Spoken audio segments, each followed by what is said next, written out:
It's crazy to... Oh, fuck, what is that? Shit, what is that? It's just like a rumbling. Maybe it's just air defense. Yeah, which is not that far from here, honestly. Wow, that's missiles. Honestly, I'm telling you, I will not be surprised if they hit the city.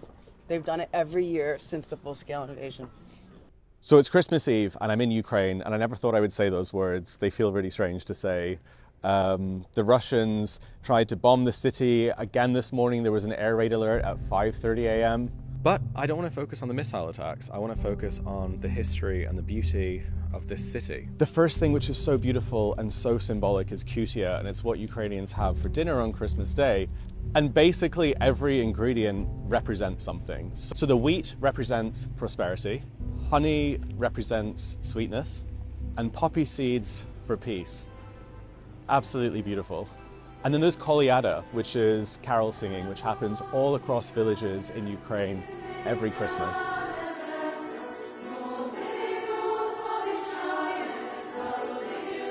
It's actually a carol that's so old it predates Christianity itself, and this song basically represents protection and prosperity that still exists today.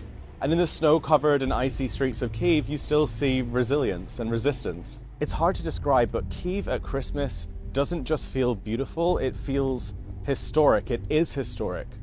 This city has survived empires, revolutions, and wars, and it's been fought over endlessly, and I can understand why. It's incredible.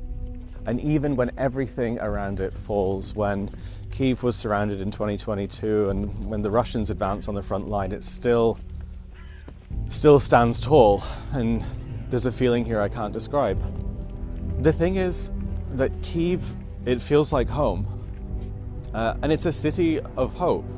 And I only moved here about 4 months ago, and I never thought I'd feel so at home here so quickly, but home is where hope lives, I think, even in the darkest times. So tonight, while you're putting your kids to bed, while you're thinking of Christmas and celebrating Christmas Eve, think of Ukraine, the people of Ukraine.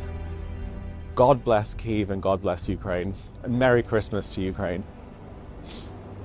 It's also so important to celebrate friendship on Christmas as well, and I'm really excited that I've become basically best friends with Audrey from United 24. When did you move here? I came in April of 22, but then I moved to Kyiv in September, like not too long after you or before you? What? I moved here only like 4 months ago, but the first time I'd been here was 2023. Yeah. What, is this your first Christmas actually here? It's my first Christmas here, and honestly, you convinced me. How did I convince you? Well, I was supposed to go home, and then just like the prospect of being in what we thought would be snowy Kyiv just seemed quite nice. Yeah, where is the snow? What's going on here? For goodness sake. And so, what would you be doing if you were back home tonight on Christmas Eve? What would I be doing? Probably not too unlike here. Like, people are going to be eating, they're going to be drinking. The only thing is, they'll be going to church, which here, even just tonight, I was looking up the masses for the Catholic Church. They got hit a couple of days ago. Yes, and it's closed. Oh, well, because of the missile strike. Because of the missile strike. So it's like things like that, just... Well, this is another thing as well, is people genuinely get into the Christmas spirit, but people are deeply religious here. And because of Russia, which puts out this facade that they're religious, that they are based Christian Russia, everybody, you're based Christian Russia, milady, you ordered, is bombing churches to the extent that now we can't go to midnight mass. And now Ukrainians can't go to midnight mass because... And we can't go because we have a curfew. This is life when your neighbors are fucking insane. Okay, so this is like a staple of Lviv. Oh, okay. Let's go in here. This is interesting. It's a chain, and they have it all around Ukraine, but it's really cool. They make like mulled wine. Aha! This is beautiful. Hello. Is it okay if I film here? Okay. Oh, this is great. On the chairs with your pot. That's okay. So bad my Ukrainian is. I kind of want like a cocktail to take away, like something with rum. Yeah, how does it taste? This is... Oh my gosh. It's just like the mulled wine in Ireland. How is it? Let's watch that. Oh, fuck. What is that? Shit, what is that? It's just like a rumbling. Maybe it's just air defense. Yeah, which is not that far from here, honestly. And again, like, people just carry on walking like nothing's wrong. When there's literally, wow, that's missiles. Honestly, I'm telling you, I will not be surprised if they hit the city. They've done it every year since the full-scale invasion. Fucking. Do you know, it's really hard to balance being a unbiased journalist with being emotionally connected to this stuff and having like an emotional response, because, you know, there are children here walking around, and there are old people, and this is like a completely lovely, innocent city, and I can literally hear explosions in the sky before Christmas. And it's really hard not to go full-blown rage bait at the Russians. Well, it's like also, it's not like other wars where there's these shades of gray. I think this is pretty much, it is black and white. Like, how could you even be on the other side? I don't even understand that. I guess every war is kind of different, and I'm really good friends with Paul Conroy, and he's been to 19 wars.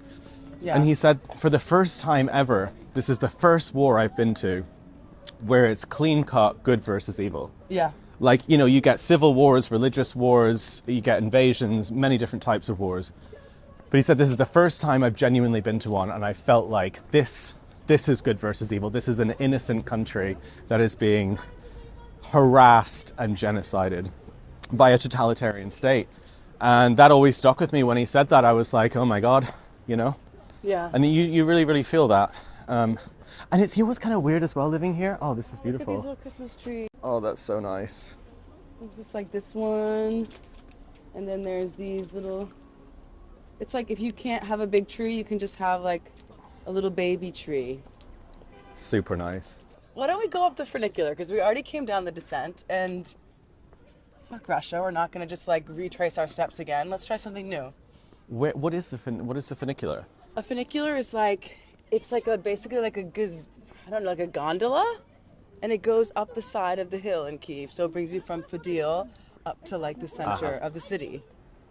I mean, I don't even bother going to an air raid shelter anymore when shit happens, because it's just so common now. Do you do that?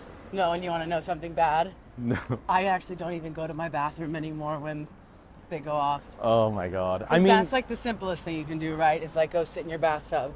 yeah. It was actually so sad. Yesterday I was watching Shashlik, and oh my God, there's more. Jesus. Okay. What do you think that is? I think it's air defense. Well, the issue is with the air defense is stuff can fall down. Yeah, that's actually so true. It's like the debris that's annoying. I had something falling on my terrace a couple of days ago. Jeez, did you go to the, I was at the aftermath of that strike that happened like 3 days ago. Yeah. Were you there? No, I didn't go, but I saw your footage and it was amazing. It was absolutely just disgusting to see, honestly. I mean, right in the city centre, it blew up the Holiday Inn, and everyone was like packing up all their stuff. Yeah, and do you see the picture of the 2 corgis getting pulled out? Yeah. But everyone had just decorated their apartments for Christmas. And honestly, it's probably not the last one. I think they're going to do something mental, actually, before New Year's. I mean, we'll be in Syria. Yeah. By the way, just a quick update. Is I think it up it's here? one more. Up here Just a quick update. We are going to Syria this weekend? I don't even know. I think it's this weekend. 1 week, yeah. Yeah. Well, today's the 24th, and we're going on the 29th. So 5 days. 5 1 days. week from now, we'll be there. Oh my gosh. Wow, it's going to be amazing. It's going to be so insane. interesting. Well, I think we're probably the only people on Earth to be in Kyiv for Christmas Day and Damascus for New Year's Eve. That's pretty historic, honestly. It feels pretty historic. But I mean, we're going basically because I had 2 million views last week talking about the humiliation that Assad had faced, backed by Putin, and we want to make the Ukraine-Russia connection because it's actually extremely important. And it's not like we're just going on a pop, skip, and a jump. It's going to take us like 3 days to get there. Exactly. Yeah. Oh, this might be closed because of the siren. Oh. Is that what happens? Oh, God. For fuck's sake. Okay, so we were trying to get the monorail back up to the center of Kyiv, but they close it when the sirens happen. What do we I gotta try do? my shoe. Yeah, this is one of the more interesting parts about this as well. It's not just like the air raid alerts, Russians' terrorism. It's not just about this city being hit and drone attacks. It's about the impact it has on everyday life. You know, the subway isn't working, the monorail isn't working, the Ferris wheel is closed, the shops are closed. I think one of the really sad parts about walking home in Kyiv is seeing this site here filled with flags that represent each one a fallen soldier in this country. Yeah, and you can see all kinds, like there's even British flags, or there, American flags. Shows like what a global. I always find this like horrendous to see. And you know, the first time I came here back in February 2023, there was nowhere near as many flags as there are now. When did you first see this? I first came to Kyiv in June 22, and actually this didn't exist at all.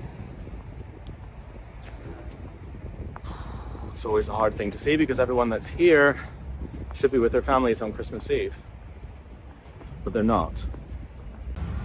It's also crazy that on Christmas Eve someone's spending their time lighting candles for someone that they probably loved. So we're spending Christmas with your loved ones in a lot of ways in Ukraine, spending it here. Yeah, at a site like this. Well, how would you describe it? Like at a grave? It's not a grave, it's like at a memorial. Spending your New Year's, your Christmas Eve at a memorial. Yeah. Or like in a church.